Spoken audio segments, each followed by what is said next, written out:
kept pushing on, but then you went too far. When your ship has sailed and all your dreams are lost, everything is wrong, you feel like it's your fault. Just remember, I will be there for you, baby. Remember, there's nothing out there to get you, don't forget it. When life throws lemons, just call me. Just call me. Just call me.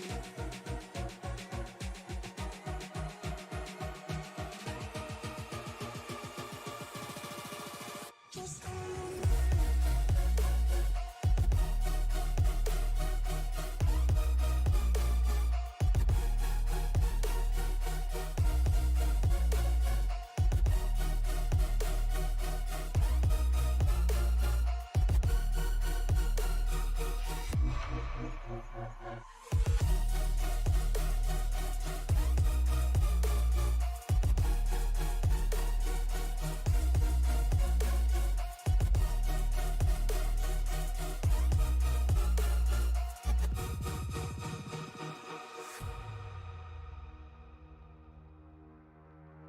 You're stronger now than you ever been.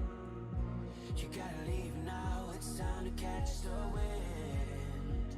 You will climb up high and look through the clouds, and when you're feeling low, I know you'll bounce back. Oh, and just remember, I will be there for you, baby. Remember, there's nothing out there to get you, don't forget it.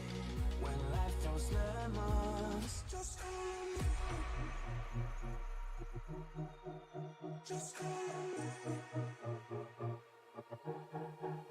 Just call me.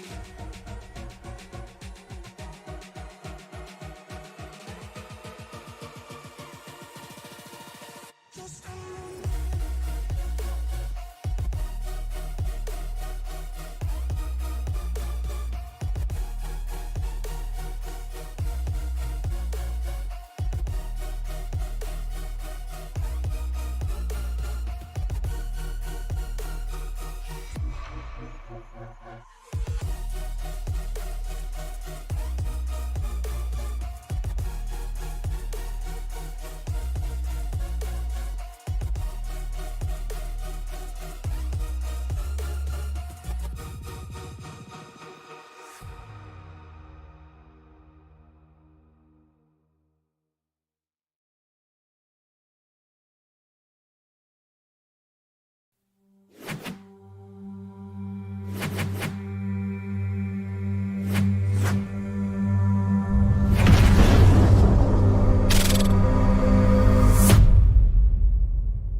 Good evening, race fans, and welcome to sunny South Florida for the Elite Cup Racing Tropical Thunder 201 from Homestead, Miami Speedway.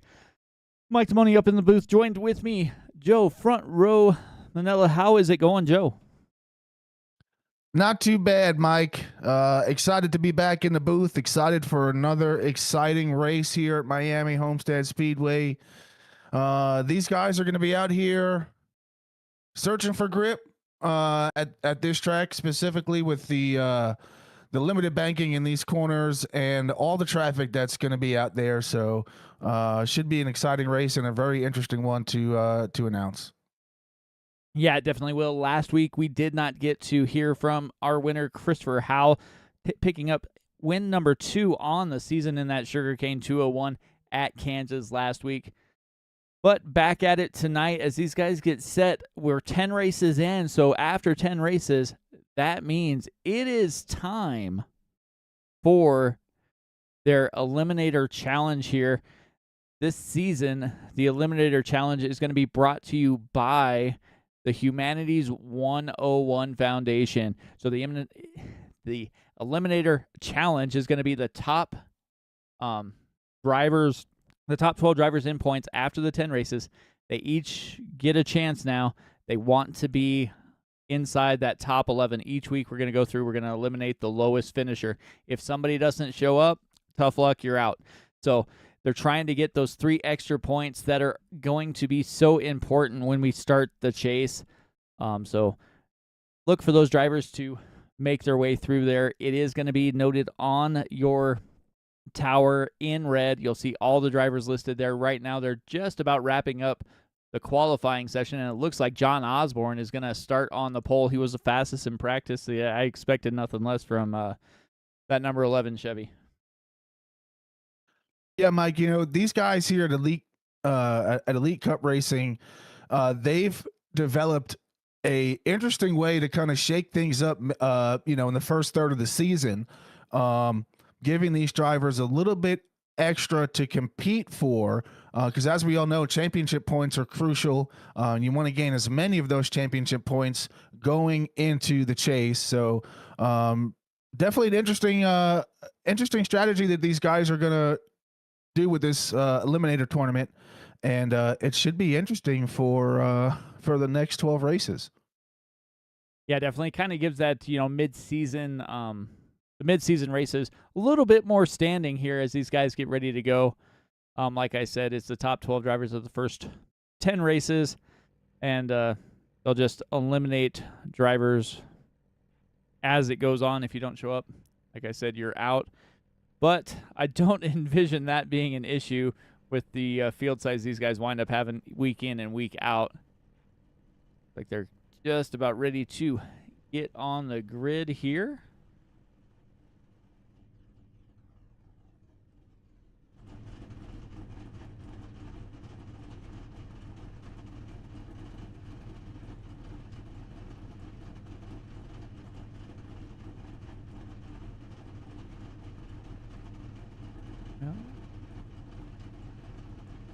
Their sweet time getting into their cars. But I guess maybe they got to do a last minute bathroom break. Yeah, this could be a long race here. Let's get these guys ready to roll.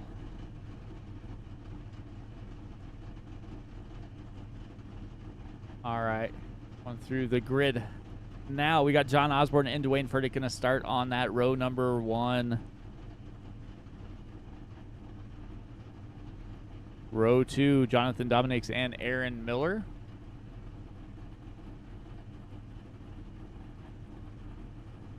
Evan Marlowe and Adam Boughton there. Gonna start in row 3. P7 is Tristan Bailey with last week's winner Christopher Howell rolling off in P8. Row 5, Anthony Ludi and Doug Denise. Tyler Burton and Pete Walsh going to make up row number 6. Row 7, Robert Roth and Kane Lee.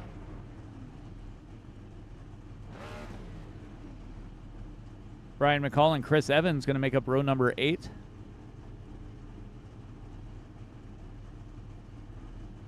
Kent Mueller, Michael York in row 9.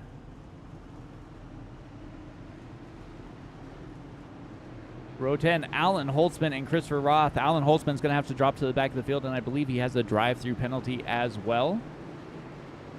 Row 11, Ethan Brooks and Gary Nash.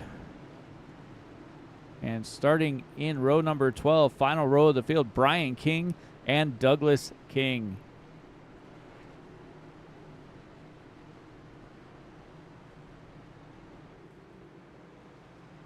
So there we go. Field is set.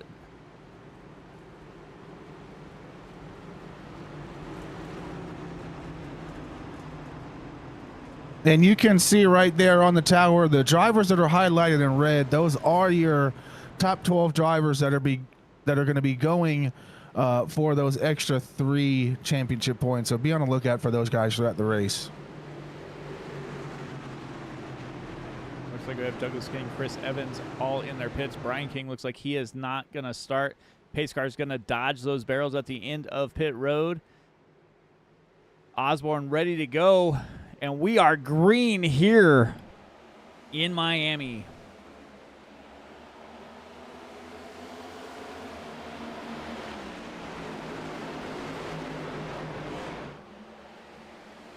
Osborne off to a really clean start, trying to create some separation as the draft starts to build up behind him. I definitely want to clear and get out of the way, get up there, get moving as these drivers try and find a little bit of grip. You see Aaron Miller going clear up almost to the wall, trying to find that special spot he wants to be. And you're going to notice a lot of these drivers will opt for that high line. It'll give them an opportunity to create some momentum coming out of the corner, as well as give them an opportunity to get some clean air. Yeah, you got to find a spot to kind of make a little bit of ground here, as you see Jonathan Dominic go down to the inside of the 21 of Evan Marlowe. Marlowe kind of running that middle line. Looks like he's been able to hold it fairly well here. Aaron Miller trying to close in, as looks like Dominic's is going the wrong way.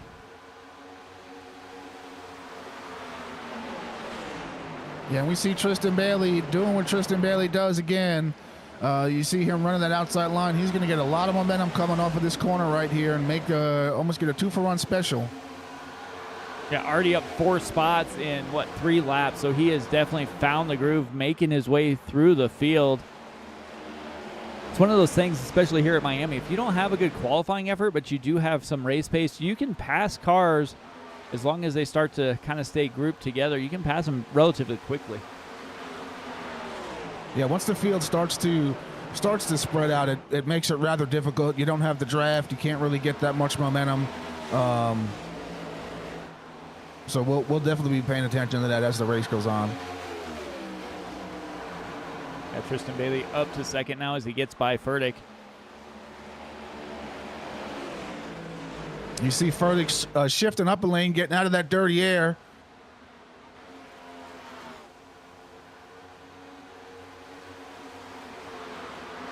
Yeah, Furtick trying to run just a little bit different line there than Bailey. You see the drivers behind him, Marlowe, Dominics, and Miller, all pretty much running every lane on the track.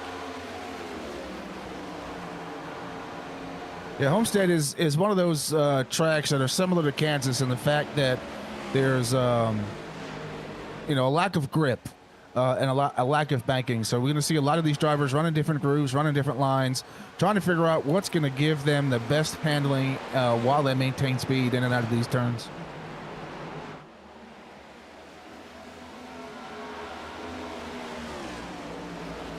Miller looks really clean on that high line so far.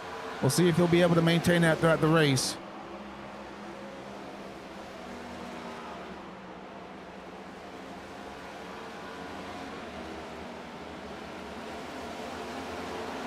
If you can get that high line pace up there, you can definitely make some ground. You see Kyle Larson do it all the time, almost touching the wall. And it's crazy how close he can get to that wall and still not touch it. But if you're able to do that, you have a ton of momentum coming down the front and back stretch. Yeah, absolutely. And it saves a lot on your right front tire. You're able to keep the wheels straighter. It does add a little bit extra heat to the right rear, but if you can manage it well, you can maintain it throughout the duration of the race.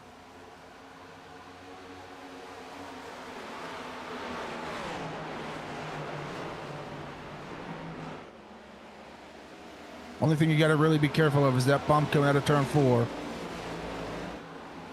As you see Furtick start to take some momentum up towards the wall, has to check out of it a little bit, and he's going to lose a spot there to Evan Marlowe. Marlowe up to third, running that almost high line. I mean, he's fairly close, but he has been making it work, keeping the same pace here. Aaron Miller also running the high line, and Jonathan Dominic's finally able to get up into a little bit better groove there, as he was stuck about 2 lanes inside that outside line and just wasn't going anywhere. But now he's got back in line. Maybe we'll see what that number 45 Toyota can do here.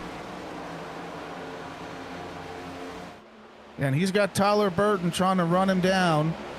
Tyler Burton, another one of our tournament elimination drivers, so he's definitely going to be wanting to finish ahead of at least one of the guys out there tonight going for the same championship points.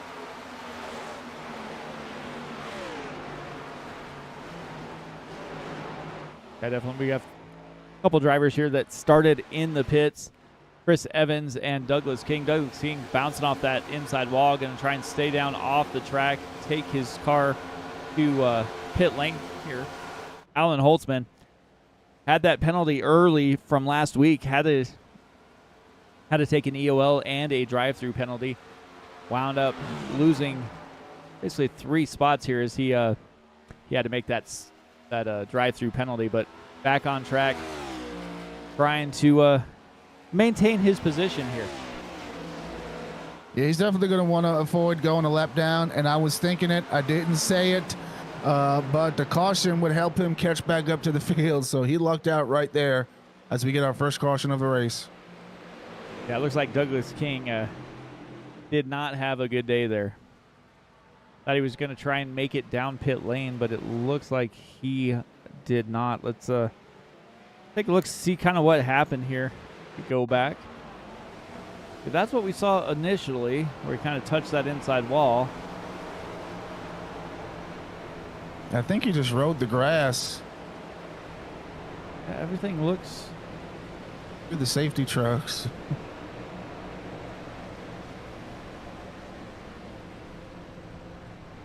Maybe some internet issues on his side. I know that happens a lot when we can't see what happens, but... I'm not sure. He was definitely off the track there. Caution came out there. I wonder why. I don't know. He was way out of the way, but that had to be what it was. Oh. Usually, as long as they're out of the way, it's not that big of a deal, and he was plenty out of the way. He was taking the road course route. Oh, Osborne psyching him out, not going down. Shake and bake.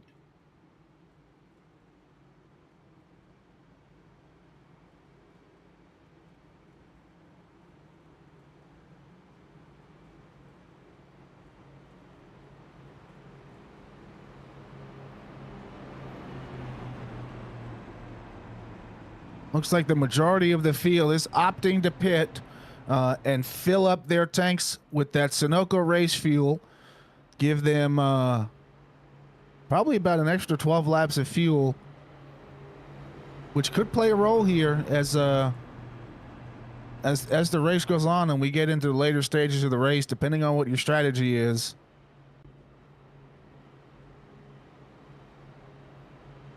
Osborne looks like he's just going to stick to his strategy and hope it works out.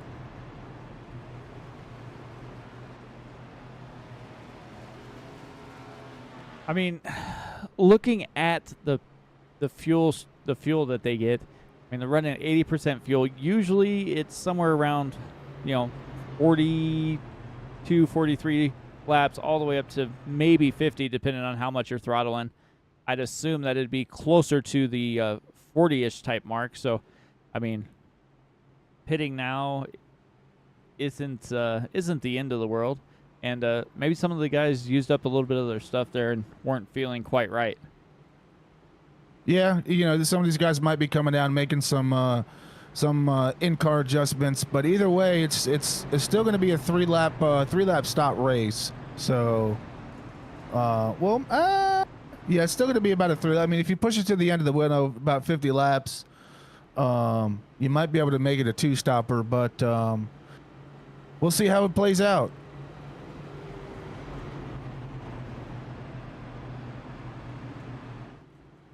caution is definitely going to play a factor in that. The more cautions we have, the less fuel they're going to burn, so they might be able to stay out a little bit longer.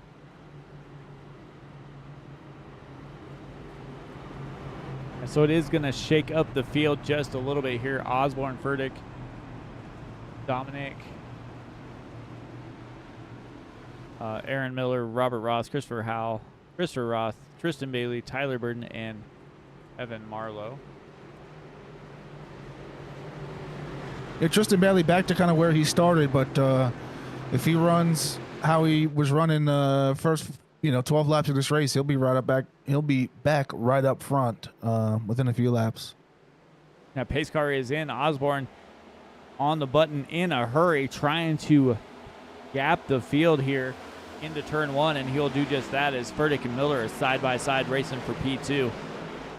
Furtick going to try and pull ahead in that high line. I'm surprised Furtick wasn't a little bit further up, more even with Osborne. That kind of put the rest of the field in a bit of a bind, but then, with Aaron Miller having to stay, behind the bumper of Furtick. Yeah, definitely looked like it. Jonathan Dominic's running clear up into that outside wall. Looks like Christopher Howell has that bush light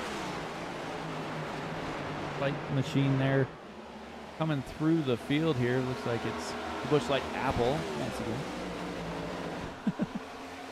Yeah, I've never had the bush apple. I was never really a fan of the flavored beers per se, but some people rave about it. I know when it first came out, it was like trying to find it was like finding a needle in a haystack. Yeah.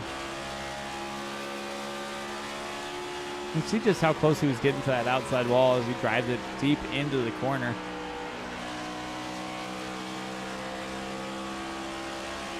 I mean, that's basically the two strategies here. You have this Christopher Howell driving out to the wall on the straightaways and then pulling off and going clear down almost to that white line, and then you have Jonathan Dominic's in front of him here trying to stay right up on that outside wall, carry his momentum all the way through the corner and down the straightaways. Yeah, I personally almost feel like the high line is going to be the dominant line here, and it's going to be the line that is going to save your tires the most. Not having to get back on the throttle so aggressively coming out of the corners, being able to kind of just feather it throughout the corner on the high side. Personally, that's the line I would run. Dominic's bouncing off the wall just a little bit. Yeah, I think if I could actually drive a race car, I probably would be about there. You see some bouncing off the wall. Looks like it was between maybe Kane Lee there and Tyler Burden. Tyler Burden might have caught the outside wall a little bit as well.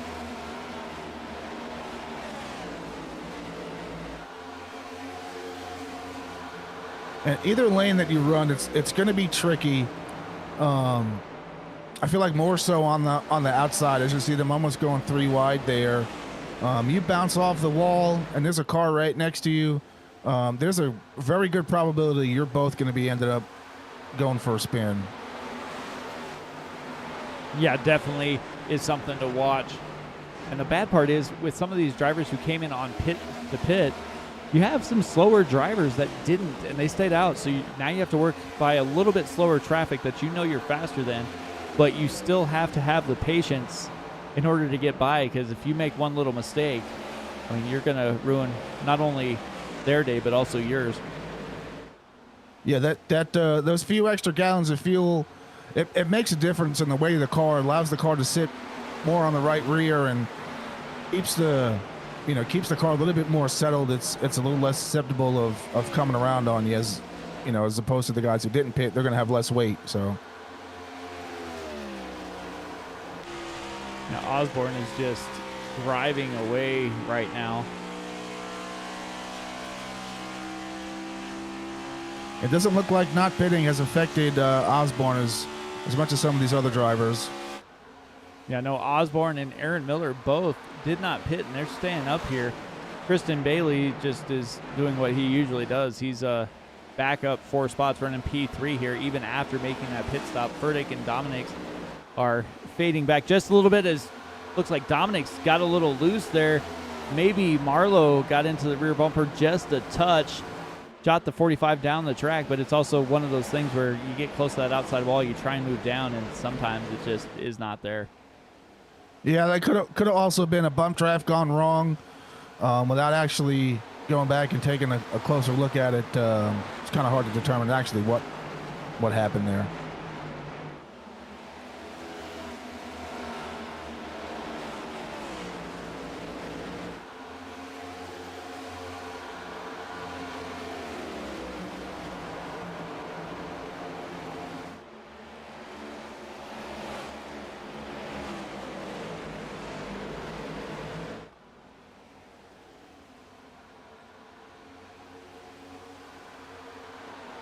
Looks like they kind of got it all squared away here.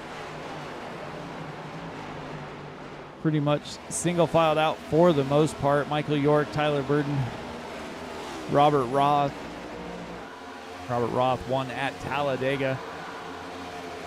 Sitting just outside the top 10. Yeah, single file is definitely how you want to race, especially early on.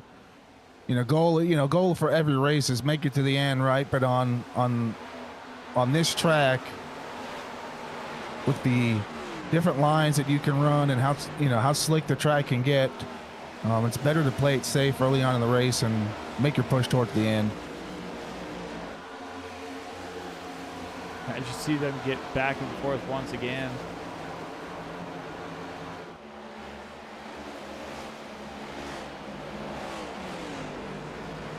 Like Kane Lee and Dominic's kind of got into it just a little bit. Tyler Burden right there as well.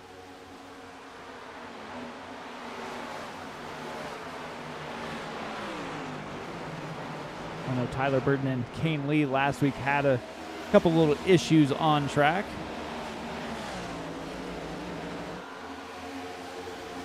Yeah, hopefully it doesn't spill over into this race. Hopefully they can just put it behind them and move forward.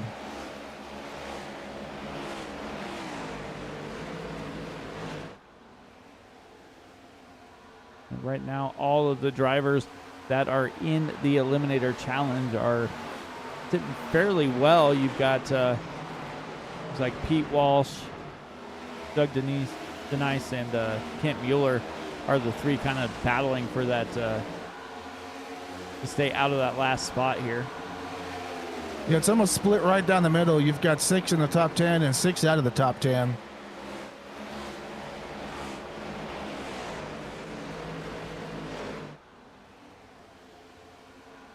Tyler Burden trying to suck up towards that outside wall, do a little side draft in here. Yeah, he had some momentum coming off the corner right there. As you see, he's carrying it in right there, right up underneath Dominic's. Back out to the outside. Dominic's looks like he almost had to slam on the brakes. As Tyler Burden looked like he had to check up, and that's going to allow the 59 of Robert Roth to get by one driver and close in on Dominic's. Kane Lee was able to keep the pedal to the metal and get by both Burden and Dominic's and get that position back into P8. Yeah, it looks like Tyler Burden just got into the wall just enough to slow him up to where Dominic's kind of had to pump the brakes.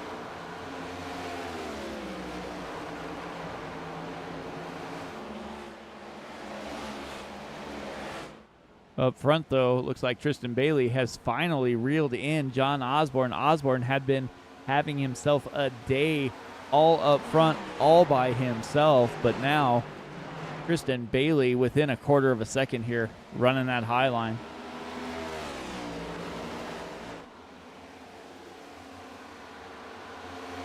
Tristan Bailey doing what Tristan Bailey does, getting to the inside of Osborne right here. Gonna clear him. We'll see if he can complete the slide job. Coming out of turn 4, he does. He is going to be your new race leader here on lap number 31. It definitely looks like he's running the high line on 1 and 2 and then drove it down deep in 3 and 4. was able to make that pass on Osborne, and it looks like he is beginning to set sail in that Humanities 101 machine here. Yeah, that's also another strategy that these drivers can use to even out the tire wear, run the top on one side, the bottom on the other side, make it a little bit more even, keeping the car balanced. But Tristan Bailey is doing a good job at it right now. Yeah, he's definitely found something. Osborne staying in touch. Dwayne Furtick back over a second and a half now into third place. Aaron Miller starting to lose a little bit of ground here after not pitting on that first cycle. Evan Marlowe, the next driver who hit pit lane on lap 12, running P5 about where he started, so no real loss there for the 21 machine.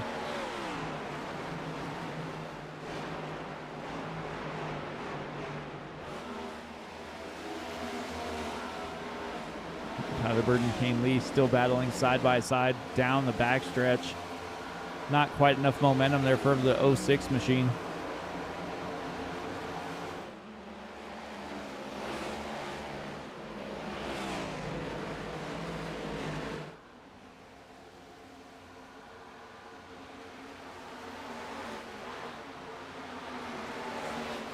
Looks like Pete Walsh might have lost a little bit of momentum here, as now he is starting to fall off the pace.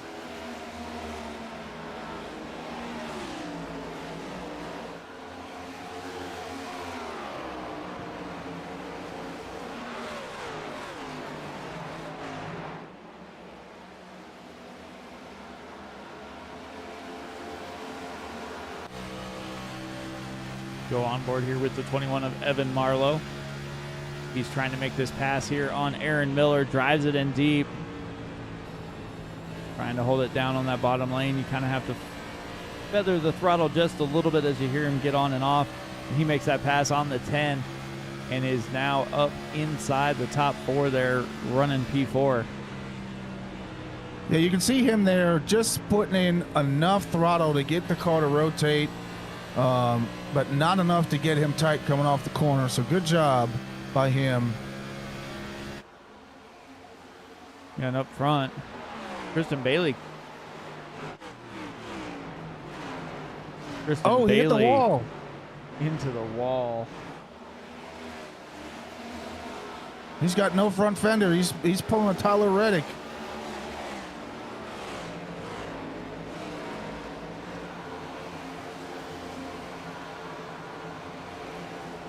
See if we can see what happened here.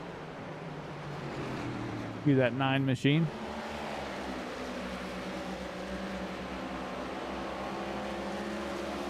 Down the backstretch.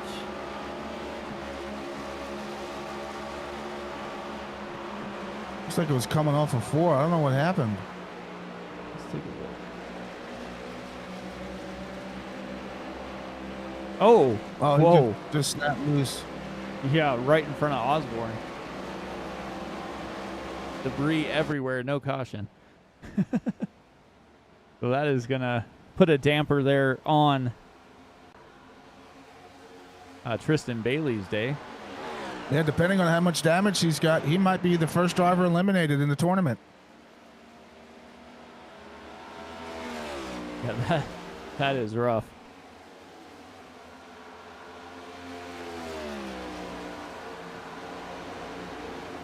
He's in his pit box trying to get some repairs done. Osborne takes over the lead, has almost a second and a half to Furtick, and Marlowe is slowly starting to reel Furtick in. Aaron Miller and Michael York going to be battling here. I'm sure Pete Walsh is happy that that Tristan is parking it.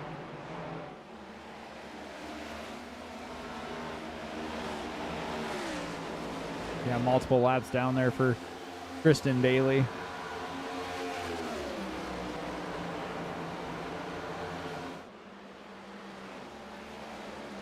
Ooh, hey, Miller into the wall. Yeah, that's unfortunate for Tristan. That's another thing that's just a product of these next gen cars. They start to lose a little bit of grip, but then when they hook back up, they're going wherever the nose is pointed. So And it looks like Bailey has called it a day. So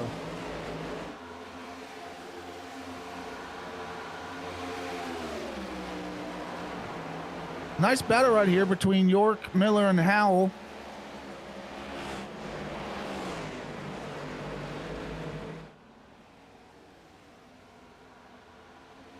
yeah, three Wide down action. the front stretch.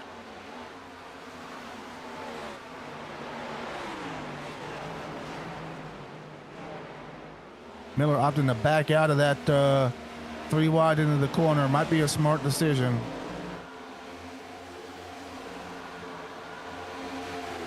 Yeah, I definitely think that probably was the best course of action there. Michael York able to take the spot.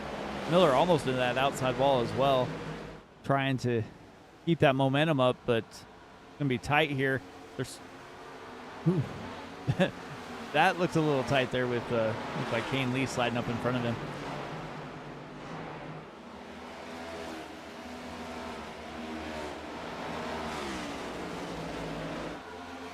Looks like Jonathan Dominic's made his pit stop and is back out on track. Chris Evans back down pit lane.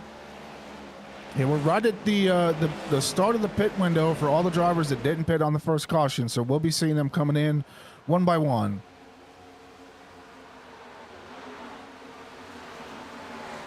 Yeah, they might be able to push it a few more laps with those caution laps, but look for them to make their way momentarily here.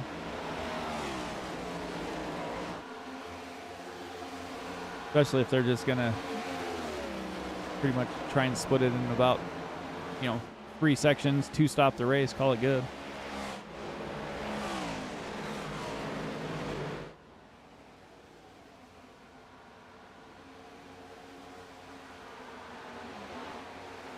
Marlowe has closed in quite a bit here. He is now only a quarter of a second back from Furtick.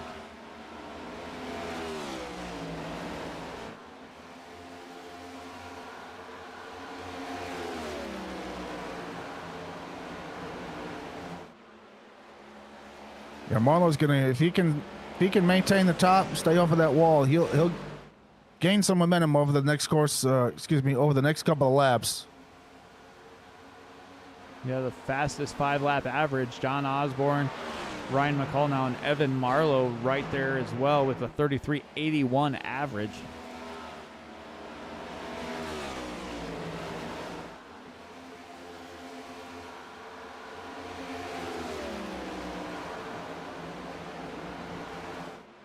Yeah, it's not so much about the raw speed, right? It's about your consistency. You run a little bit faster than the guy in front of you every lap, and eventually you're going to catch him. Yeah, Marlowe about caught Furtick in the bad spot.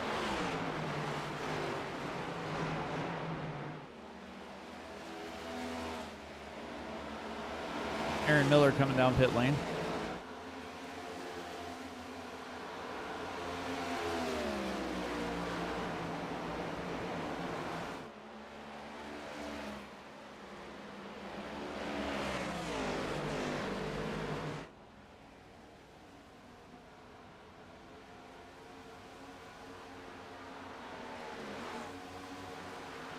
Furtick's starting to pull some separation. Yeah, he got back at it again. Now it's almost a half second. But Osborne is still driving away. He's out the backstretch all by himself.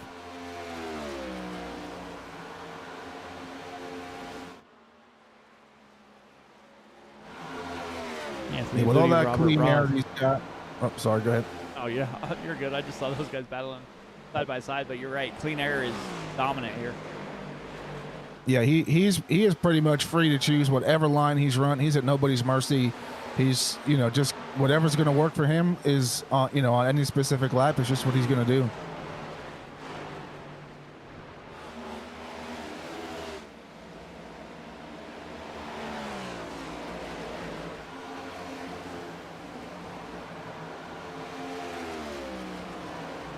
And it looks like we're down to 20 drivers still on track, so we need to let the back end stroll here of the tower, but These guys are battling pretty good throughout most of the race. Got Christopher Roth trying to close in on Ethan Brooks. Gary Nash also pretty close there. I think we got Miller and Dominic starting to battle once again after making their pit stops. It'll be interesting to see when. Oh, Marlowe made a pass there on Furtick, caught back up to him. Yeah, he sure did. He was going to clear him right here. Little bump in there.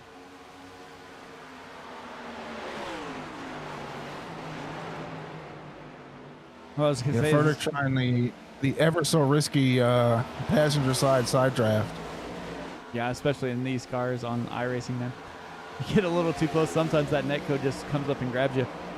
Yep. But Marlowe's sitting in a pretty good position. He's got John Osborne, who has to come to pit lane. Dwayne Furtick has to come to pit lane. The only driver that he really has to worry about is right behind him now, and that's Michael York. Michael York came in on lap 12 as well. Christopher Howell behind them in 5th has to come down pit lane. So they've got, a little bit of gap here between the drivers they have to worry about.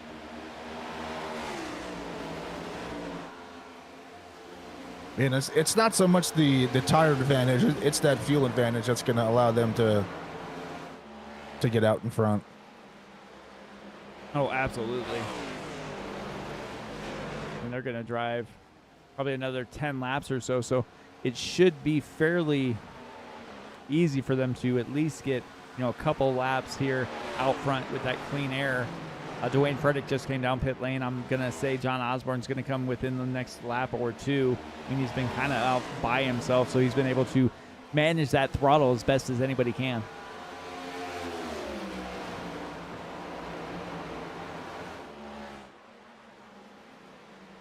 Yeah, with being almost, 2.5 seconds in front of the field, you can afford to give up, a tenth or two to save some fuel.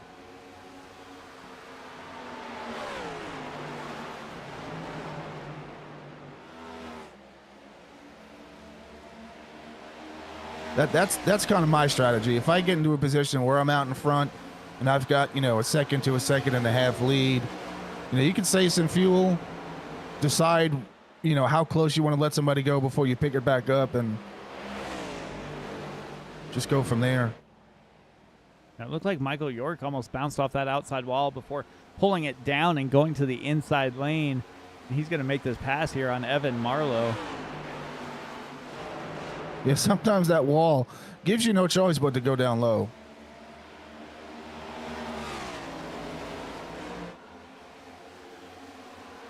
Looks like Christopher Howell's going to come down. Osborne already in, so Evan Marlowe is the leader of the race right now.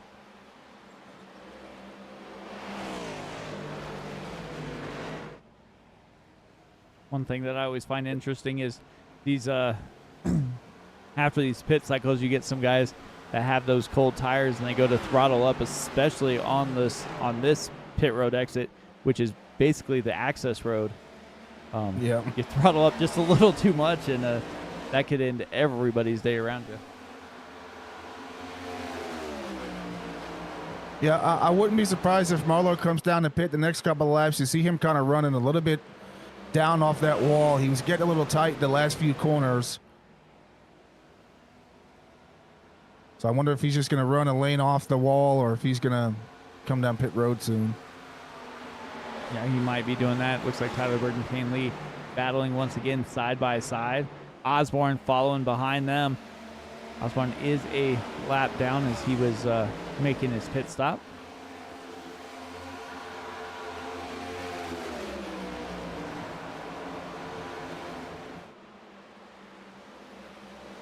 He's not that far off of the leader.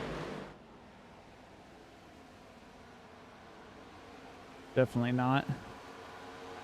We got Aeons Motorsports, 1, 2, 3, 4, and then of course Tristan Bailey. But yeah, Osborne, he might just end up cycling right back to the front once these guys come down pit road. yeah, he definitely has the speed in that number 11 machine. Oh, into that outside wall a little bit too much there. That's going to slow him down, drag him back towards Tyler Burden. But these Aeon guys are looking pretty good here out front.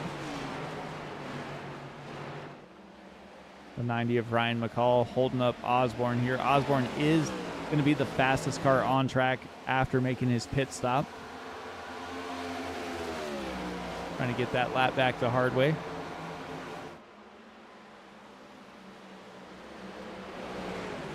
And you'll see some of these drivers, once they get on fresh tires, they might push a little bit more just to get that much of an advantage early on in the run and then kind of back off and maintain from there. Yeah, especially if you're Osborne, you kind of want to get around all of the lead lap cars, get that fresh air again, and then you can kind of just coast because you know everybody else behind you has to come down pit lane again. So you can kind of just coast out there and you'll cycle right back to the front. Yep.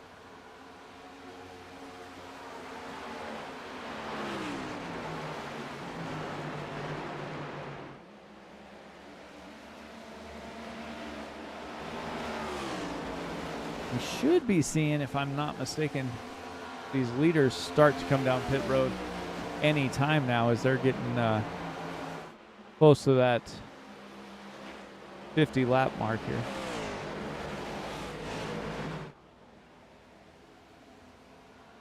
Yeah, they're definitely going to be pushing it to the end of the window. At least that's what it looks like.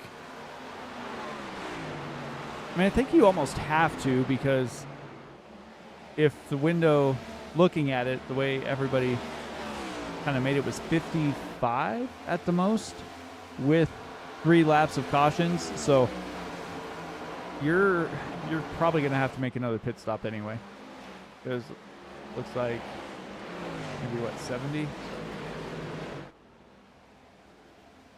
to be a little rough there for him, but we'll see how it all cycles through. Marlowe in on pit lane.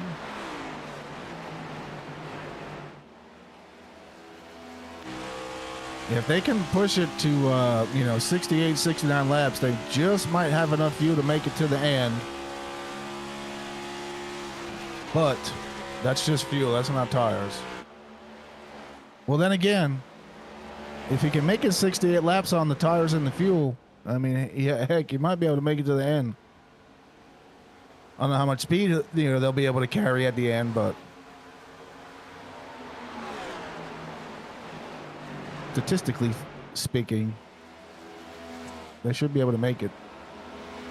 Yeah, well, they stopped on lap 12 at least for fuel only, so they're what, 50 laps, so they're almost 70, so they're going to be about 20 laps short. So depending on how they elect to cycle that through, looks like Kane Lee is in, Tyler Burden in as well. Looks like, I was going to say, looked like Michael York was coming in, but he is not. He is losing speed, though. Looks like he's trying to get down to the bottom, though. Got stuck in that high line. Otherwise, he probably was going to come in.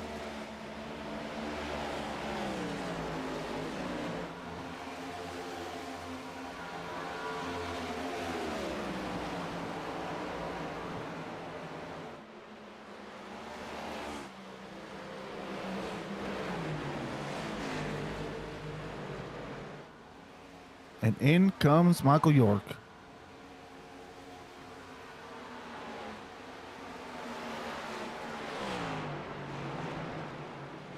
Cycle Revolution Motorsports to the lead. Ludi, Boughton, and Nice and Mueller.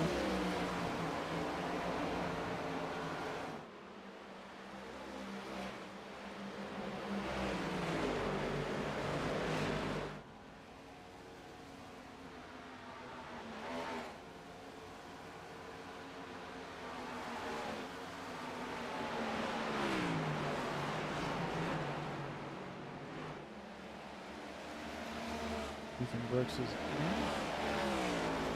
I think everybody was able to make their pit stops so far.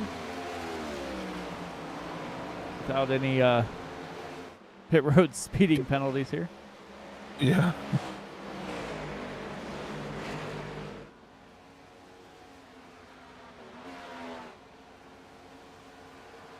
Yeah, if you're going to get a speeding penalty on pit road, I mean, the goal is to avoid it at all costs. But if you're going to get one, you want it to be under caution, because then you just got to go to the end of the line. But a green flag stop, speeding penalty, you got to hold, and your race is pretty much done from there on off, unless there's a caution.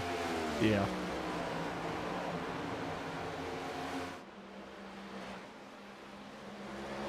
I got one Wednesday night in a league race at Talladega, and ironically enough, the race went green the entire way, so there was no getting that lap back. It always seems to be that way. If you're hoping for one, you don't get one. If you don't want one, all of a sudden you got 2 or 3. Yeah, when it happens to somebody else, they always get lucky and get a caution and get back on the lead lap. But when it happens to me, it never works out. Boughton and Holtzman also come in. Osborne trying to cycle back to the lead. Looks like Ludi is in. Denise and Mueller stay out.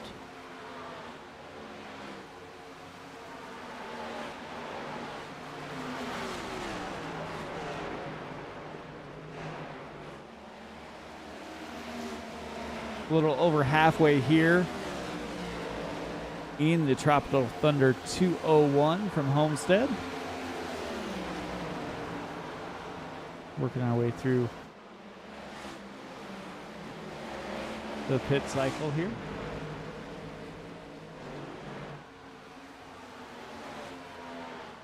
Mueller coming in, so that's going to cycle Osborne back to the lead. And he is 20 seconds behind the drivers that just came down pit lane, but he is on the move here. And he's also about 6 seconds in front of Furtick, so when he cycles back to the lead, he ain't gonna have nobody anywhere near him. Yeah, his biggest problem was going to be the lap traffic coming out of pit lane here. Yep, I agree. But it doesn't even look like there's anybody around him. Let's see if we can. Yeah, no, he's good. All clear once again for that 11 Chevy.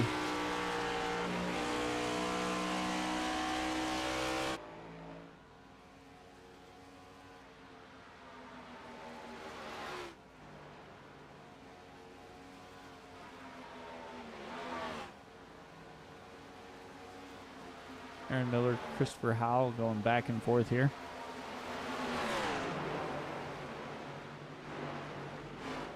But with that being said, the pit cycle over. We're gonna step aside, go side by side, let these guys get some sponsors some love, and we'll be back right after this.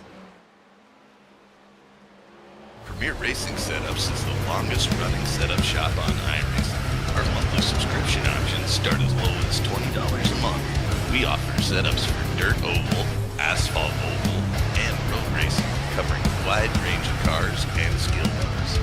Built and tested by top-tier sim racers. This isn't just a business, it's a community of competitive drivers. If you want to better your iRacing experience, head over to PremierRacingSetups.com today. And remember, if you don't get one, you're going to chase one.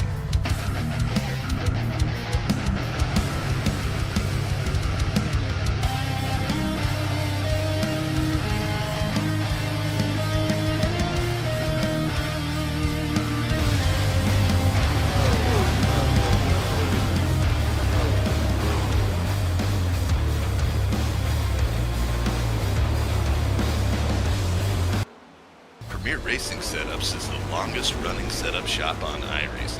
Our monthly subscription options start as low as $20 a month. We offer setups for dirt oval, asphalt oval, and road racing, covering a wide range of cars and skill levels. Built and tested by top-tier sim racers. This isn't just a business, it's a community of competitive drivers. If you want to better your iRacing experience, head over to PremierRacingSetups.com today. And remember, if you don't get one, you're going to chase one.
All right, welcome back, everybody. You didn't miss anything as we were side by side. Nothing but good racing out here as usual. John Osborne putting on a clinic once again, out by over 4 seconds to Dwayne Furtick. Furtick has about 4 seconds back to Christopher Howell. Aaron Miller almost 2 back from Howell, and then Marlowe rounds out that top 5.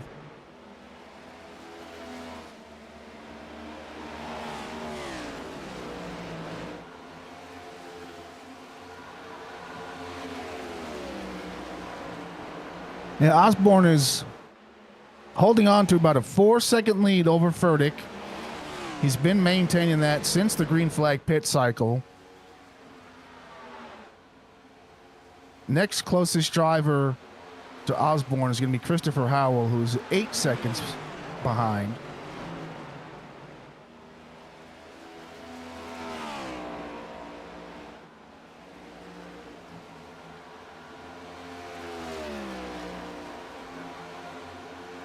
Looks like Kane Lee had an issue there as he jumped to the pits.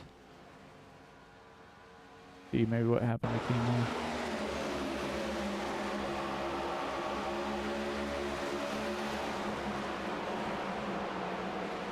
It's a little loose.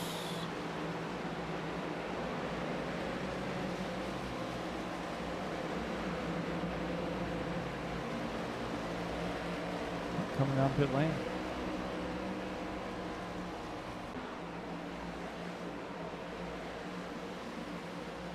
I wonder if that was a scheduled stop. I don't think so.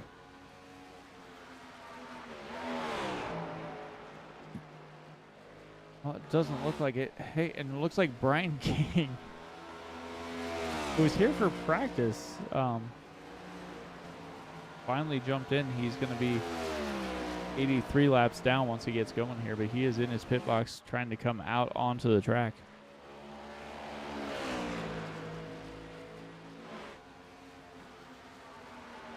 Anything to avoid a DNF. I mean, right now, if he can run the rest of the laps, he'll gain a couple positions here because Tristan Bailey called it a night on lap 36. So there's over 36 laps to go, so should be good on that. He might be able to, and no, there's not enough to catch Holtzman unless Douglas King calls it a night, but he's the next closest one there. Up front, it's pretty well all settled for the most part here, as Tyler Burden has made his way around Marlowe. Marlowe's inside the top 5. Ryan McCall 6th. Got Aaron Miller and Dominics and Boughton and Ludi rounding out that top 10.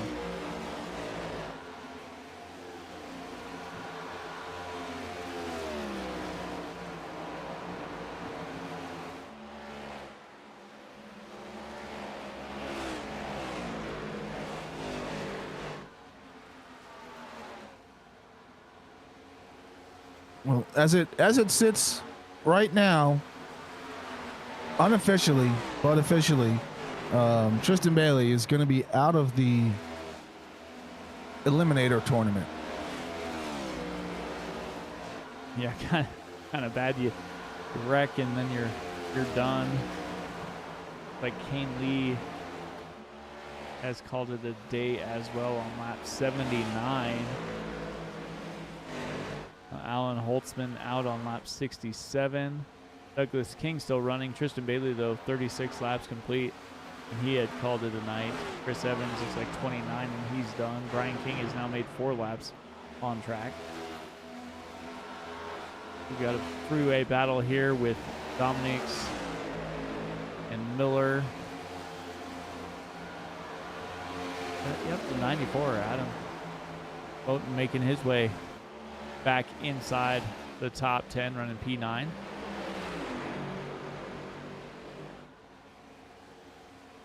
Some of these 3 wides are just not in the right spot to have it 3 wide racing. Yeah, I can agree with that. It's one of those things where sometimes, somebody thinks they see a spot, but it's really not there, and other times, sometimes you just don't realize it. Yeah, I mean, you have to take the run when you get it, but at the same time, sometimes it's just like, I probably shouldn't have done that when I did. Oh, Miller into the outside wall.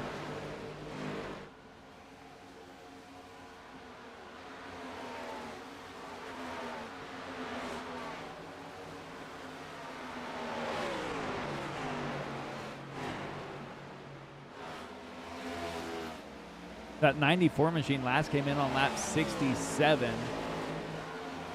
So he is going to be close to making it. I think he's going to be the closest at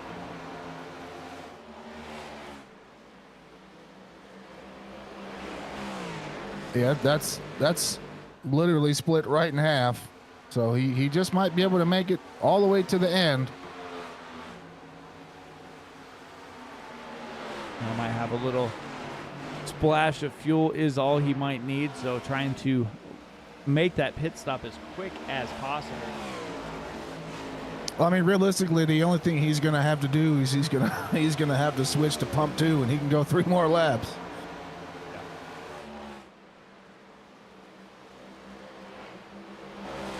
Yeah. Little Tyler Reddick there reference if you didn't catch it. Yeah.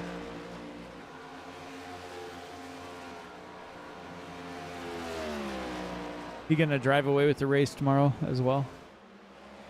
I sure hope not.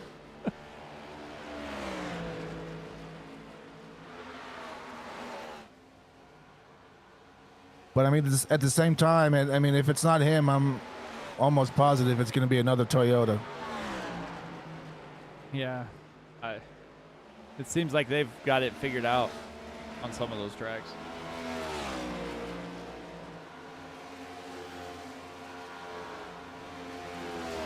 Yeah,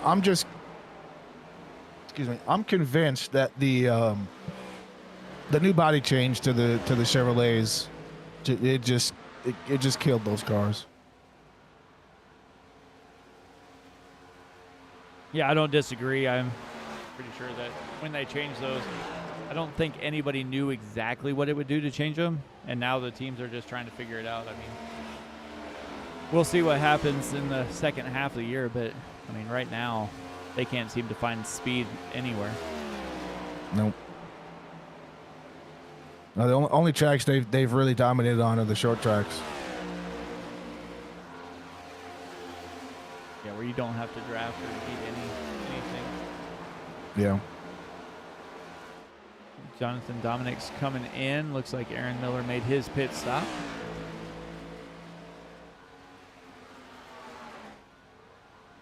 I'd assume the next driver we're going to see come in is going to be this 51 that stopped on lap 51 of Dwayne Furtick.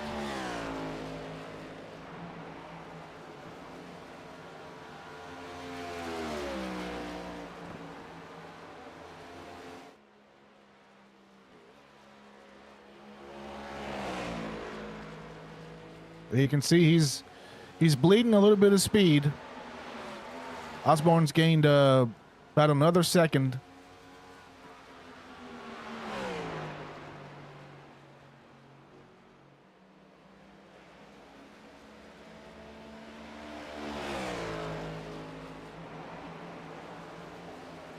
The fastest 5 for the last lap, and you're looking at Tyler Burden with a 33.6. Well, now Aaron Miller jumps up there as he made his pit stop, so 33.13. So, you know, they lose about a half a second after, or to the drivers who came down pit lane. So we'll see how this all shakes out here momentarily.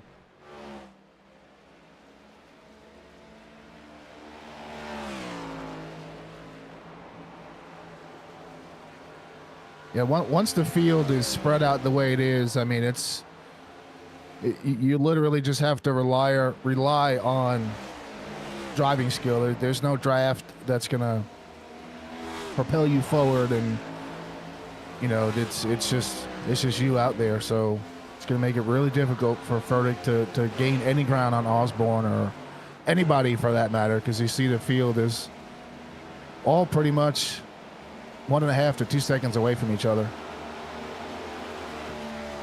Yeah, they're all pretty far apart except for these 3 guys right here, York, Roth, and Mueller. And they were running almost identical down the front straightaway.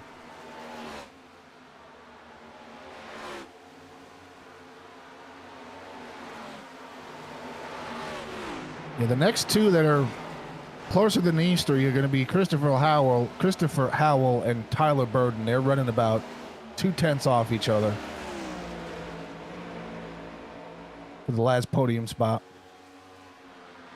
Looks like Boughton kind of bounced off the wall just a little bit here.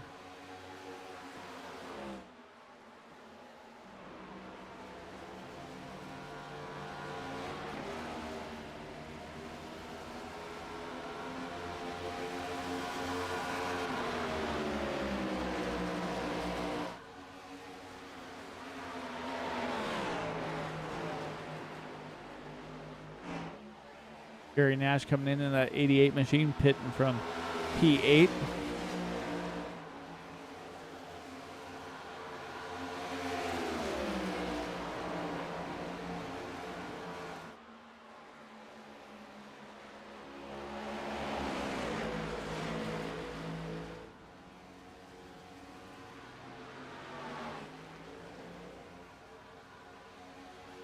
Ryan McCall, biggest mover so far, up 10 spots, running P5 in that 90 machine.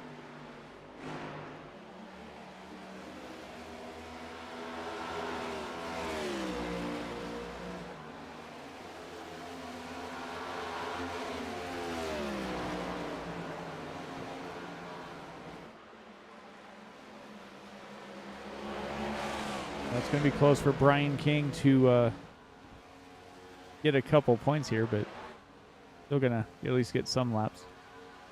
Yeah, and we see Ryan McCall here gaining some ground on Tyler Boughton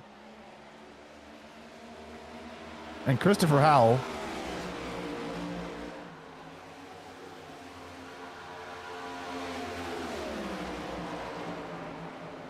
We could be in a situation where we have a 3-way battle for third. Osborne coming in. Christopher Howell coming in as well. Marlowe in, Ludi in. I think everybody made it in clean. I would have thought that Furtick would have been the first one to blink there, but he is out driving now.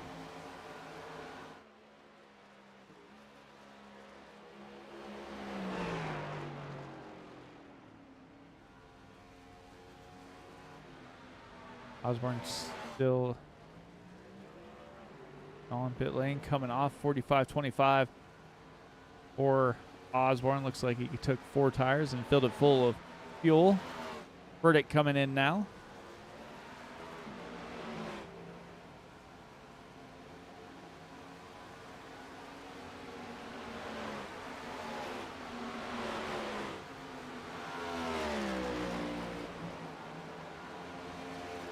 Tyler the Demon Boughton trying to make a few laps here, trying to get at least an extra point or 2. Got a 4-second lead over the 94 Toyota.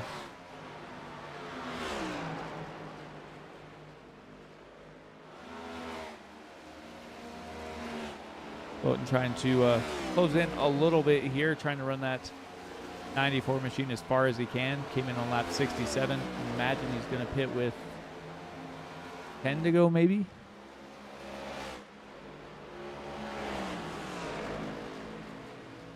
Yeah, we see him come down pit road. I was almost just about to say that might not be the best idea. He might want to go ahead and pit now.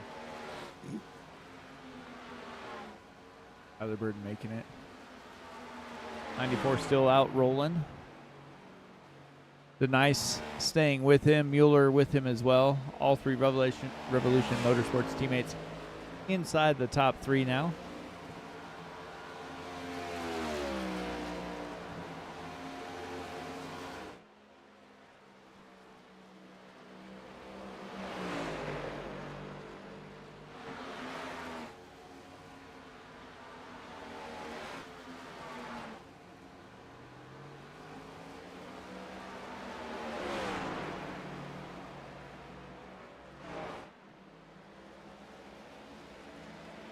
Osborne and Furtick are able to stay on the lead lap so far.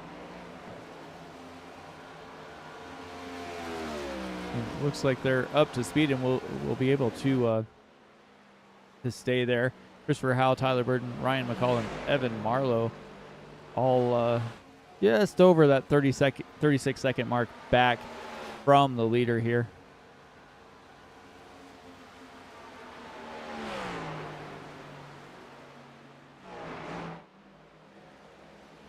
Like they're about between 8 and 10 seconds back from John Osborne and Dwayne Furtick. They are going to inherit the lead when these top 5 drivers elect to come to pit lane.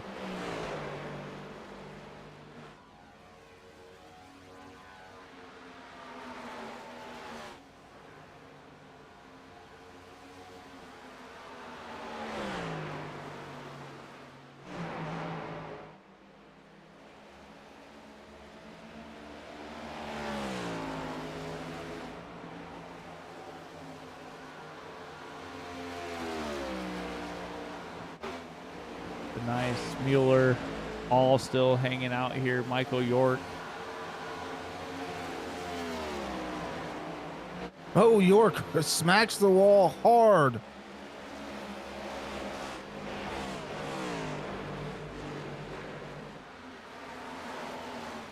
He hit the absolute hell out of the wall. Jeez.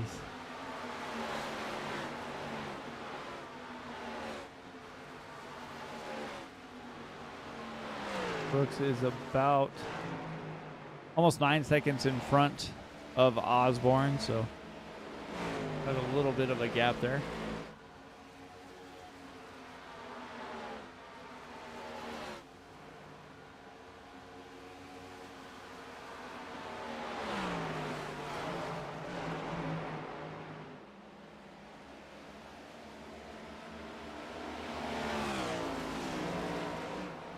Ethan Brooks coming down pit road.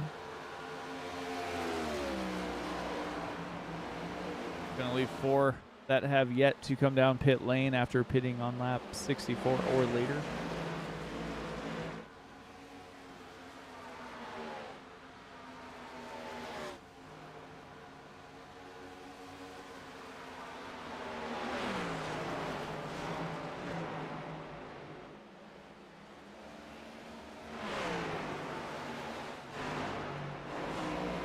Like Tyler Burton trying to get his lap back the hard way.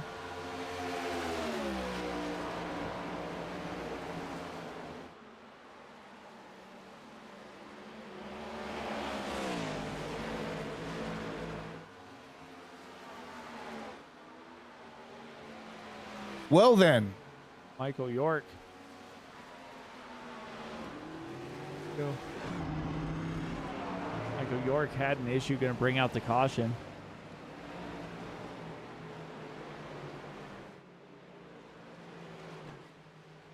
So that's pretty much going to allow everybody to come to pit lane and reset the whole field.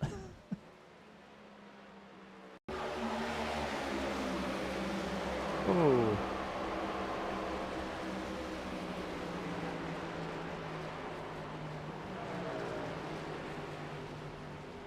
Yeah, he went for a nice little spin there. Wow.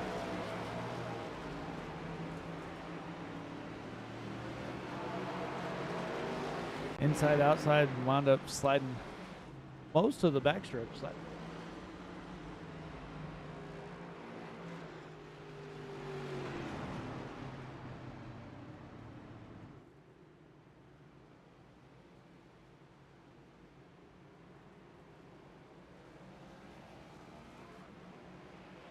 Like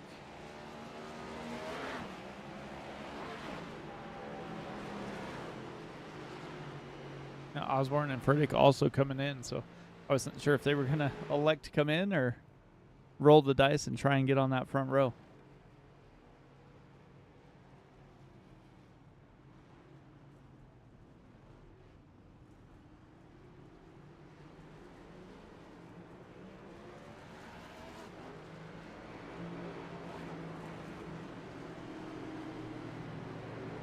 Looks like that 94 Boughton won the race off of pit road. Yeah, he definitely did. Denise Mueller also made it out. So Osborne and Furtick are going to start 4th and 5th now.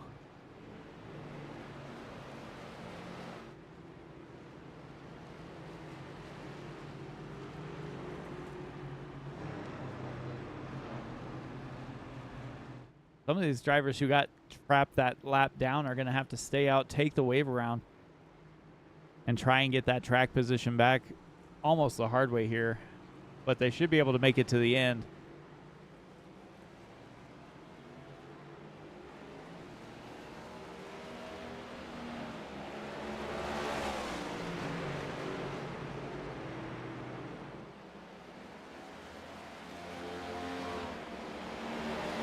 It's risky, but if they make it around quick enough, they might be able to get tires.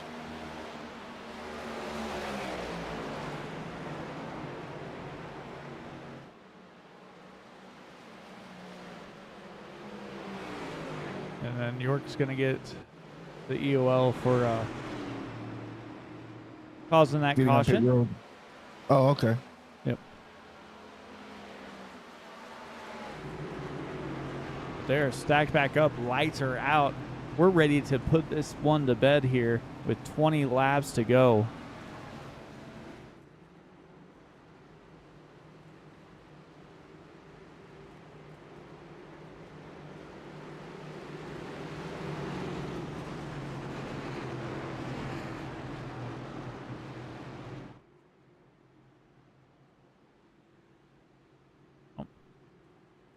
Gonna have a delayed caution here. Everybody not set up.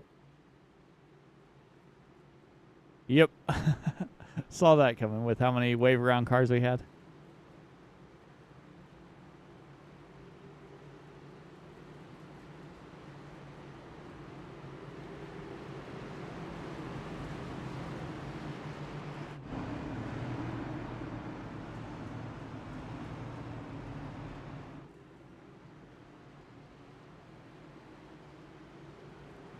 Well, looks like they might be stacked back up.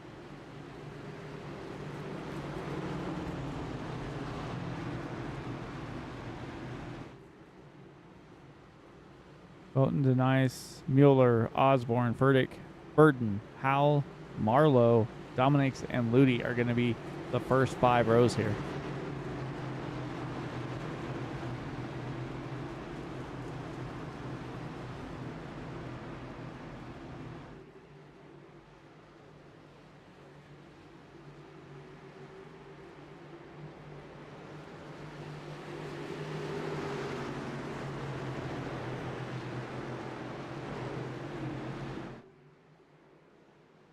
Pace car is in. Boughton with the button as he gets ready to roll. Green flag back out here in the Tropical Thunder 201. He is off and away. Look for John Osborne to make some move here from 4th here as he slides down in front of Furtick.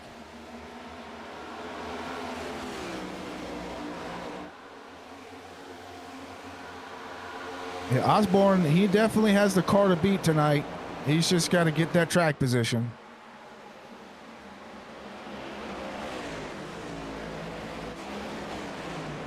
Three wide back here in the back. Oh, hard off the wall. I think Ryan McCall slid all the way up the track there. Like Ethan Brooks kind of went bouncing as well. It's definitely going to get a little bit more racy now. This field is tightened back up. Everybody's got fresh tires. We got 17 to go with the line. 3 wide. Osborne down on the bottom. Mueller denies. Osborne trying to get 2 for 1 here. Furtick trying to follow him through as well. Tyler Burden waiting in the wings back behind them as they head off into turn number 1. Osborne gets 1, trying to get 2. But not quite enough momentum as Mueller is clear up on the wall.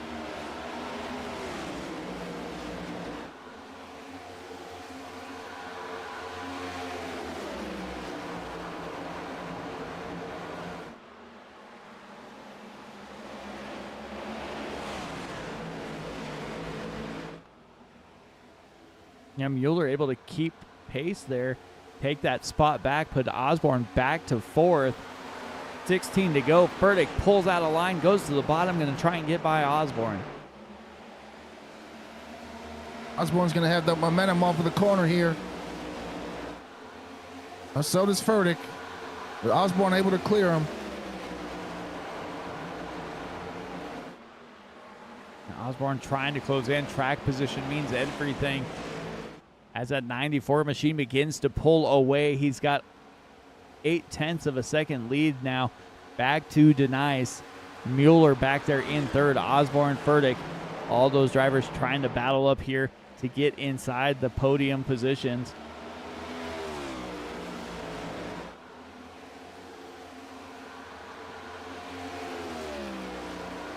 And it definitely looks like fresh air is king here at Homestead tonight.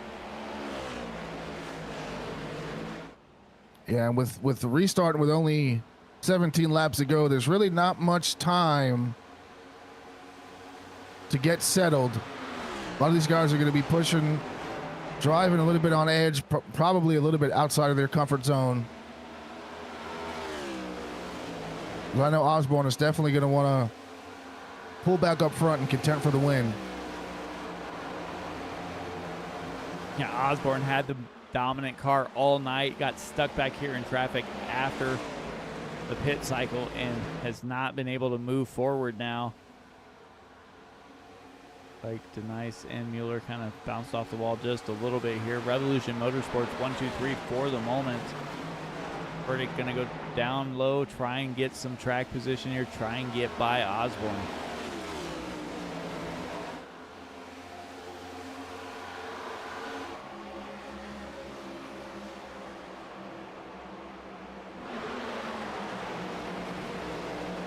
Mueller almost to the wall. He gets into the wall a little bit. That's going to allow Osborne to get past him.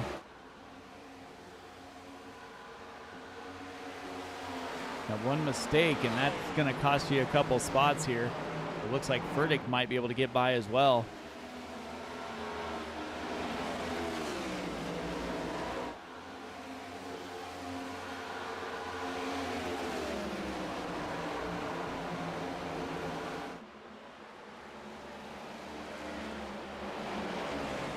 Osborne trying to do everything he can to get by Denise.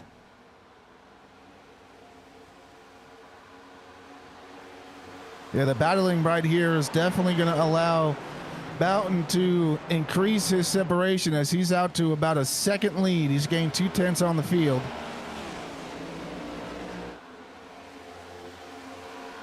Yeah, we've seen what happens to whoever gets out front. They get that clean air, and then they just start to drive away. Hasn't quite been able to do much from any other position on track as Osborne closes the gap to Denise.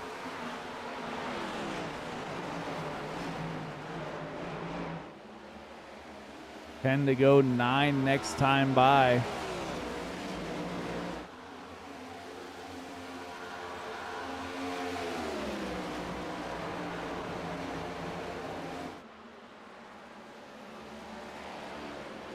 Denise and Osborne slowly starting to close that gap. Osborne pulls clear down, trying to get some momentum here. He's going to have it as they head off into the corner. Just barely cleared. Looked like Denise might have had to tap a little bit or let off the throttle just a touch here. But now he has to have his eyes set on Adam Boughton as Boughton trying to make his way to victory lane. Has about a second lead, 9 laps to go. As Osborne all of a sudden had a connection issue for a moment.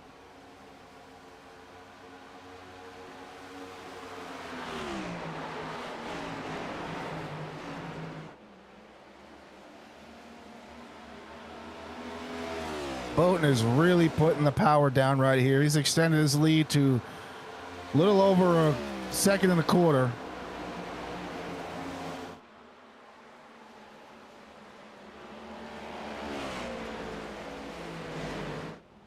definitely found the front at the right time. A well-timed caution there for that 94 Toyota as he is beginning to set sail, starting to pull away. And I don't know that Osborne's going to have anything for him here in these last 7 laps, as their lap times are not that much different. Looks like the last lap, well, no, Adam was faster last time. Almost identical, though. Osborne just ran a 69 compared to Boughton's 82. No, Furtick off the wall, down to the inside, able to catch it, drive back up on the track. That 51 just saved the race for that 94.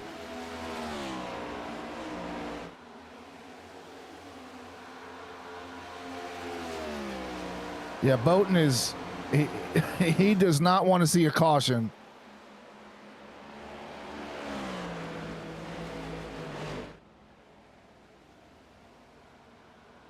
Now 5 laps to go. 0.8 of a second lead. And Osborne got 1/10 last lap. So as long as he can maintain this pace, it is going to be all clear there for that 94 Toyota.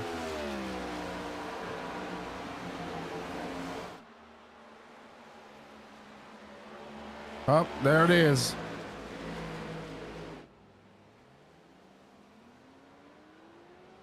Disaster strikes for the number 94. He did not want to see that caution come out, as we see Christopher Howell trying to get his car turned around. Oh, the 21, Marlowe off the wall a little bit. Pete Walsh up in front of Howell.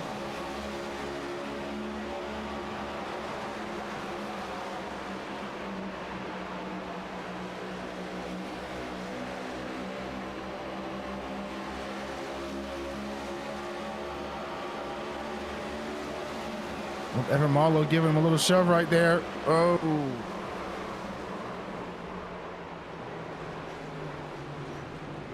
And Christopher Howell does the tornado. On board here with Marlowe.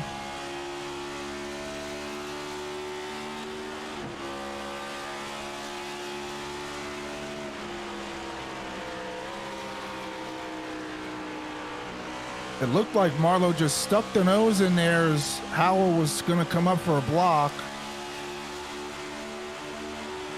Yeah, right there it looked like it was the same, and then he got off and went down the track. And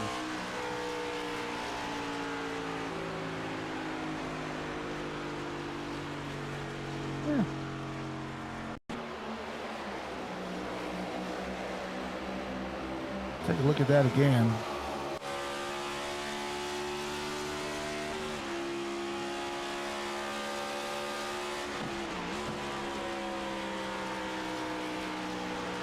it looks like Marlowe's trying to stay a lane up from where Howell is. Gets a little run, starts to go up, and Howell starts to close it up. Then he goes back down and then right back up.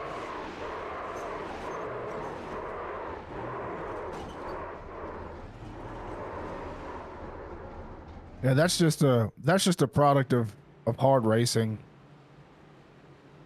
But this caution definitely is going to change the dynamic of the race. It's going to allow John Osborne to get back on the front row for this restart. And he might get some cleaner air, and that just might be exactly what he needs to get in front of Boughton.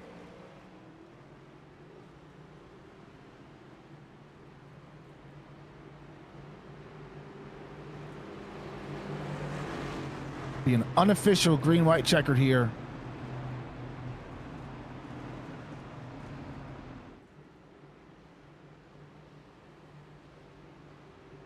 It looks like lights are out, stacked up, ready to go.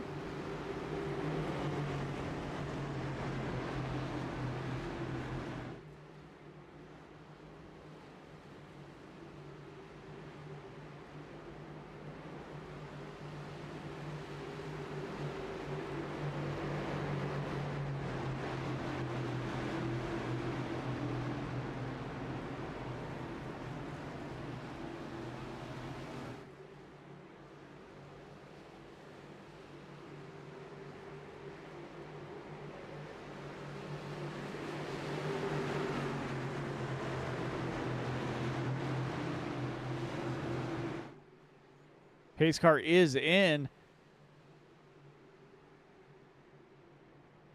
Green flag is out, and we are back to racing here for the Tropical Thunder. 201 green-white checker is going to happen. 94 with a beautiful jump here, doing everything he can to keep that number 11 back behind him. Yeah, Osborne didn't get that good of a restart. Green flag came out, and he just looked like to stall there real quick, but he's going to have to fight Kent Mueller here for second place.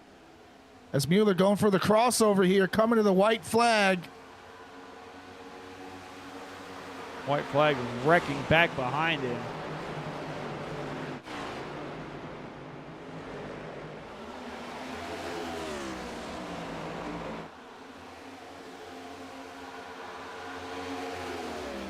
That is going to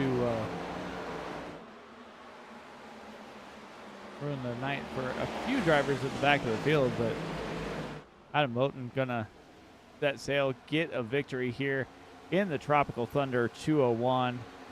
Osborne second, Mueller third.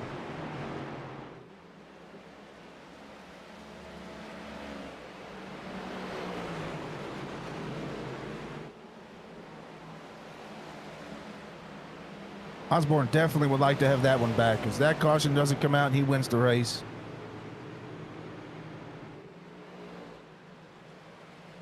Take a look, see what kind of happened towards the end of the race here. Back before that.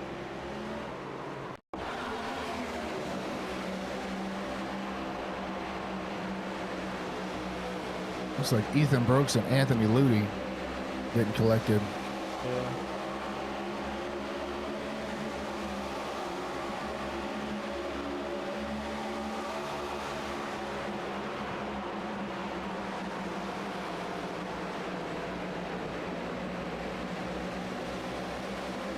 He goes down almost 4 wide down the front stretch. Well, Dominic's call. Ooh. Ludy just slams into him. Wow.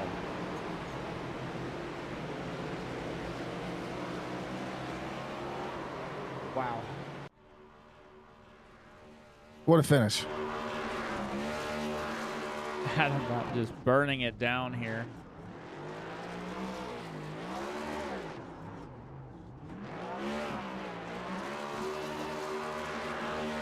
Osborne and Mueller round out that top 3.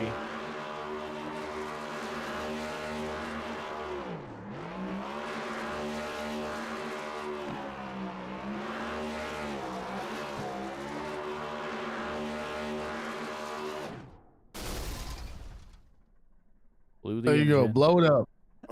Blow it up. All right, let's see what we got here.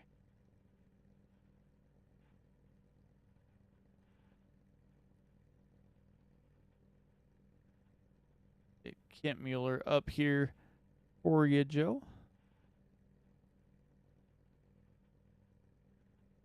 Kent Mueller, front row Joe in the booth. You got a copy? Yes, I do. What's up, guys?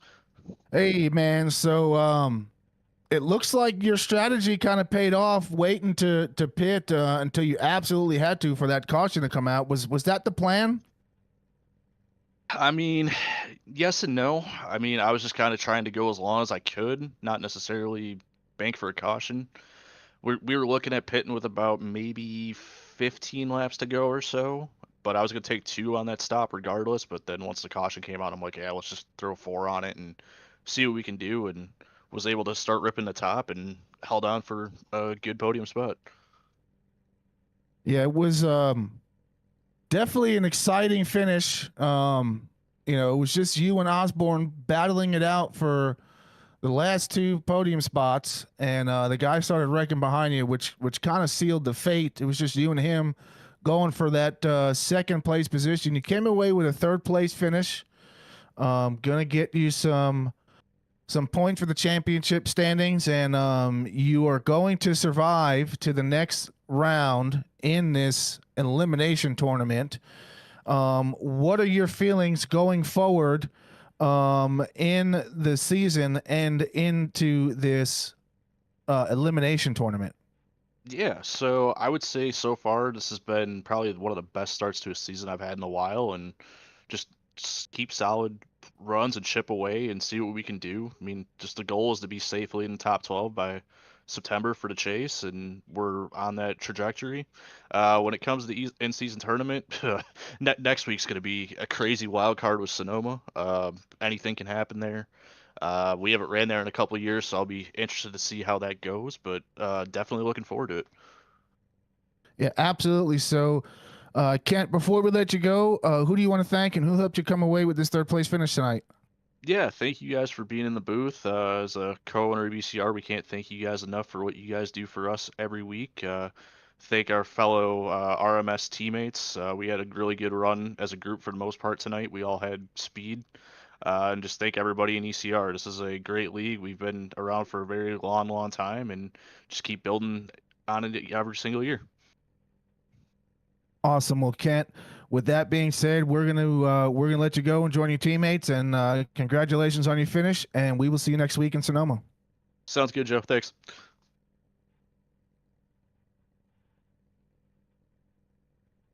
Right. Get John down. Hey, John, Mike up in the booth, man. How's it going? Oh, Mike, I feel so deflated right now. I knew you would. You had the right strategy. You had that clean air. You were the dominant car all night. One little hiccup there, and you wound up finding yourself marred back in the field after that caution and just never could get that clean air again. But other than that, I mean, it was a pretty good race from that 11 machine tonight. Yeah, I spent a lot of time this week, me and Dwayne, my teammate, just working on some things and just trying to figure out how we can help the tight condition and help the dirty air behind other cars, because this car is just so bad in dirty air. And I was like, man, we just need to qualify out front. If we can qualify up there, then I think that'll, kind of set us up for success, because anybody that's going to try to come up there and push real hard, they're going to, put so much heat and burn their tires up. Even if they get by, I'll just be patient and get back by them. I know the 9, he pushed very, very hard to get up there, and I know he had fresher tires, but man, he was just sending it so hard, and he got loose out of 4 and just put it straight into the wall. And I it kind of shocked me, and I didn't, I was almost like, I guess I'll go. I guess he's hurt. All right, well, we'll just go down. Man, it was just a, perfectly executed race, for my part, me and Dwayne, that's what we wanted to do, and we executed it to perfection. I made a comment. I was like, man, I feel like a caution is going to come out here. And I don't want to say anything controversial, but I knew it was coming, and it did happen. And so, the ones that had stayed out, they were going to have a little bit of an advantage, and I was going to start behind them. And it just happened to be 3 teammates in front of me, so I knew that was going to be a tough challenge. And so that we took 4 on the stop before that, because we talked about taking 2. I was like, I just don't think we need to take 2. We have a pretty good lead. I was like, I think we can just take 4, and if we have a late caution, then we can take 2. So that's what we did there. But man, that dirty air, it was just really hard, and you have to put so much wheel into it. And moving into the night, the snappy loose condition off of 2 and off of 4 kind of went away, so you could put a little bit more wheel in it. But whoever was in the fresh air was going to be good. So hats off to Adam for staying out there and it paying off for once. We were just talking before I came in here. He was just like, yeah, man, staying out paid off for once. And that's like the second time in a few races in this league and another league where he stayed out and got a win because of it, just because of the clean air. But overall, I mean, I'm happy with the result. I think I led the most laps, had the pole, had a 0x. So, I mean, it's good, really good points night, man. But man, I thought I had that win locked up, and I couldn't have done it any better. I hate what happened to my teammate. I think somebody bounced off the wall and kind of sent him down. But overall, it was a good night for the both of us, and excited to move on. I feel like we got a lot of momentum. I figured something out in this car, and it feels like it's translating week in and week out. So I think my time is coming. I just thought it was tonight. Yeah, it definitely looked like it was. But anyway, before we get you out of here, who do you want to thank? And we'll let you go. For sure. Yeah, for sure. I definitely want to thank my team, Legion Inc. Racing. Me and Dwayne have been friends for a long time, and finally decided to put a team together. And unfortunately, it's just the two of us right now. We would love to have some other guys in here with us fighting. But thank him. He's such a great teammate. I appreciate him. Overall, just a good friend. Definitely thank Adam and Kent for putting on such a good league. I love it here at ECR. The racing is always good and competitive, and for the most part clean. I know we have some issues here and there, but not too bad. One of the better leagues I race in, so thank them. Thank you up here in the booth, Mike. Appreciate what you do week in and week out.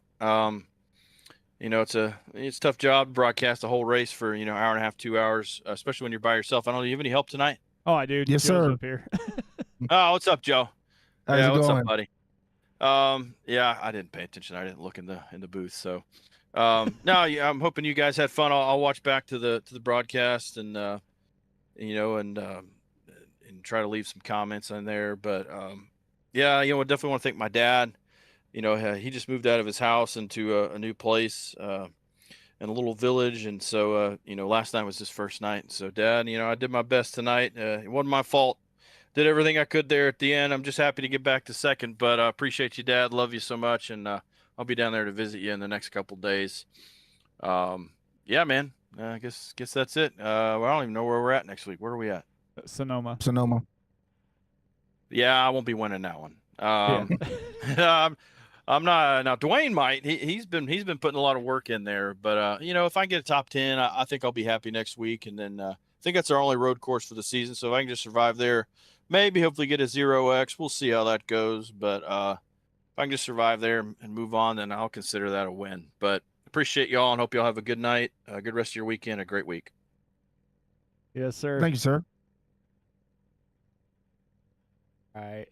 I'm going to bring in race winner here for you, Joe.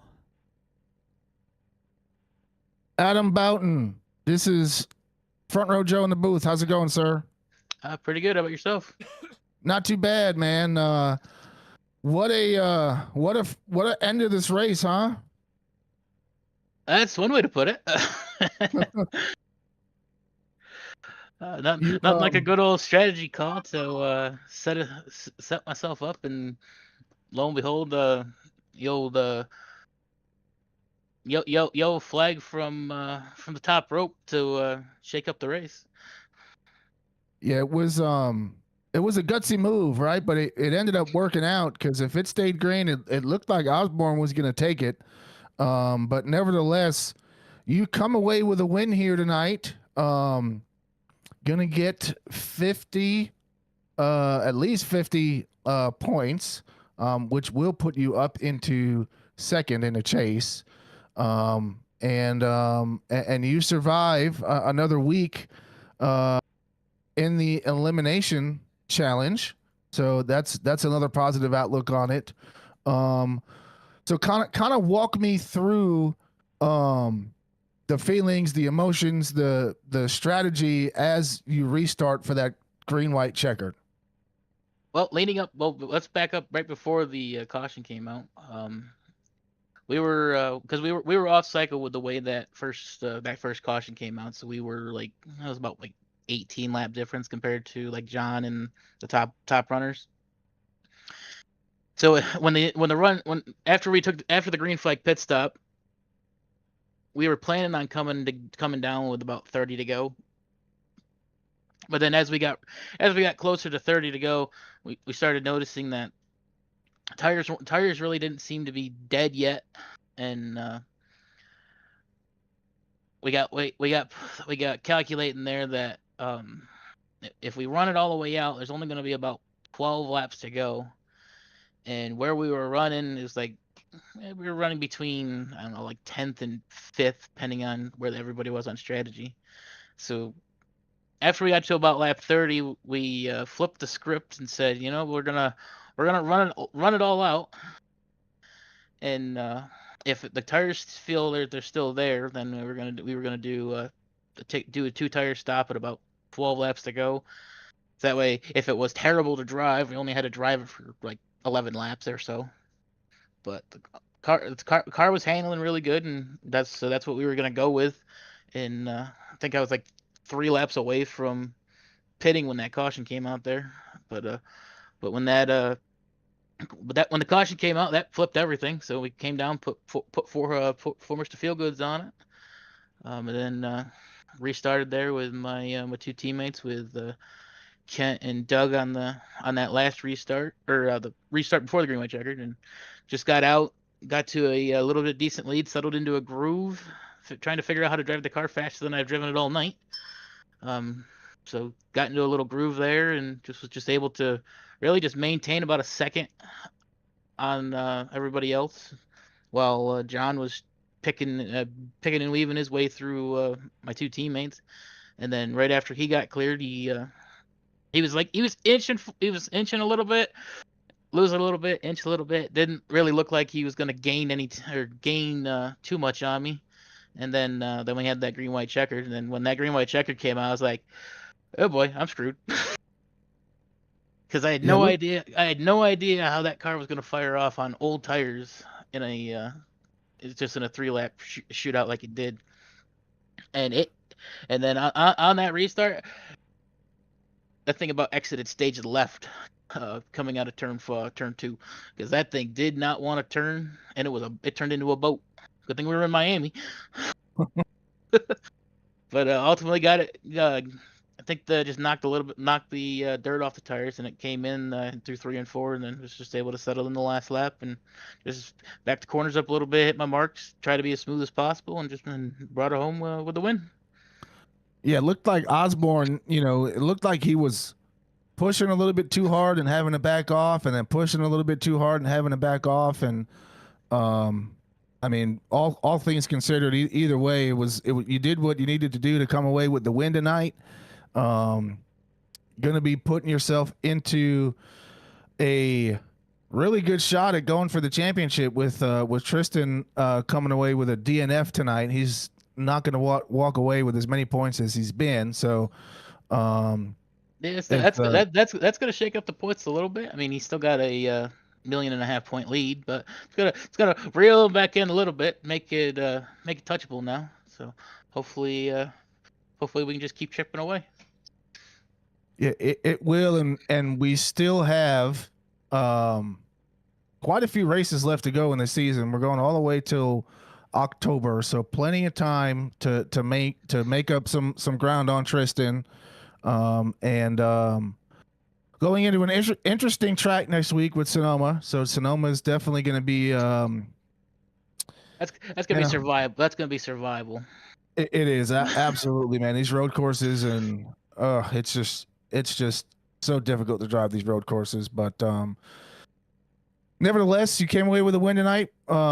You've got all week to kind of get ready for Sonoma. And before we let you go, who you want to thank, and who helped you get it done tonight? Well, shout out to you guys for putting on a great, awesome broadcast week in and week out. Shout out to my RMS teammates. Unfortunately, Ludi there, he got caught up in some mayhem on those last 2 restarts, but overall, the rest of the team, Ken got 3rd, Doug got 4th, Aaron Miller got 6th, and unfortunately, due to some internet issues, Michael Carter had to miss the race, and ultimately he got eliminated. He's the first man out for the Eliminator Challenge because he missed the race because of the internet. So that's unfortunate. But then I also want to shout out to my sponsor on the car for Boughton Enterprises for not alone sponsoring the car and also being the title sponsor of the league. It's my brother's freight moving company. So it's good to finally get him get them in victory lane tonight. Especially rocking the month of freedom livery that we got on the car for the rest of the month of May. Well, absolutely a wonderful race. You got it done tonight. Come away with the win, ladies and gentlemen. Adam Boughton your race leader. And Adam, with that being said, congratulations. We hope you have a good rest of the night, good rest of the weekend, and we will see you next week in Sonoma. You have a good one.